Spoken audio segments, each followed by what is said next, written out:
তারা খালাস পেয়ে যায়, তাহলে আওয়ামী লীগ দোষ করছে কি? আওয়ামী লীগ তো এই কাজই করছে, অন্যায় করছে, অবিচার করছে, যার কারণে আমরা সবাই মিলে একত্রিত হয়ে আওয়ামী লীগকে বিতাড়িত করছি। তো এখন যদি এই সরকার ওই একই কাজ করে, তাহলে তো ফ্যাসিস্ট আমরা আরেকটা জন্ম দিতেছি।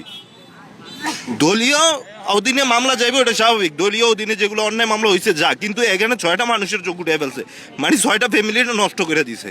আমার বাবা আমাদের এই পর্যন্ত দেখতে পারে নাই, না দেখে মারা গেছে, ওই চোখে আমার কোনো সবাই দেখতে পারে নাই। তাইলে কি আমরা ন্যায়বিচারটা আশা করতে পারি না? তাইলে সেইখানে যদি এইরকম একটা রায় হয়, তাহলে আমরা কার কাছে আশা করব? সরকারের কাছে কি আশা করব? কার জন্য আওয়ামী লীগ এই পতন করিল? তাহলে তো আরেকটা ফেসিস্ট আমরা জন্মই দিতেছি, 2 দিন পরে তো এর বিষয় লাগতেইব। আমাদের ওই দিন সর্বহারা নিয়ে আমাদের উপর অতর্কিতভাবে খাবার টেবিলে আমাদের আক্রমণ করে, পরে আমাদের 6 জনের চোখ উঠায় ফেলে। আমরা কি অপরাধ করেছিলাম সেদিন? এমন আলোচিত মামলার আসামি প্রায় 33 বছর চলমান ছিল।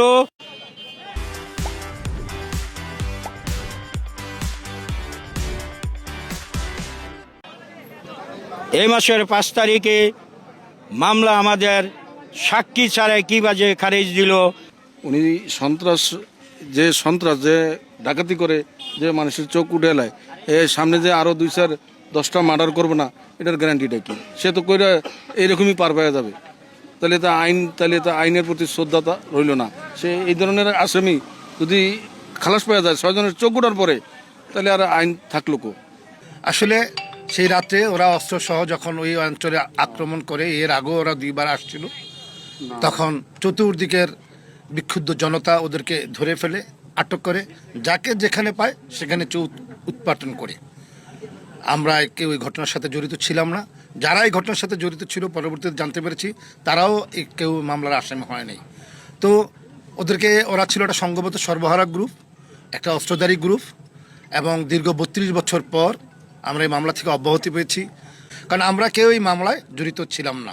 এবং যারা এই মামলার সাক্ষী ছিল তারা, আপনার মেজবা মনে হয় আজকে ওখানে মানববন্ধন করেছে, ওকে বারবার নোটিশ করা হয়েছে, পুলিশ পাঠানো হয়েছে, ও সাক্ষী দিতে সেখানে যায় নাই। তোফাজ্জলরা সাক্ষী যারা দিয়েছে, যারা ভিকটিম, তারা অনেকেই বলেছে তারা কেউ আমাদেরকে চিনে না, জানে না। অতএব মহামান্য আদালত আমাদেরকে মুক্তি দিয়েছে।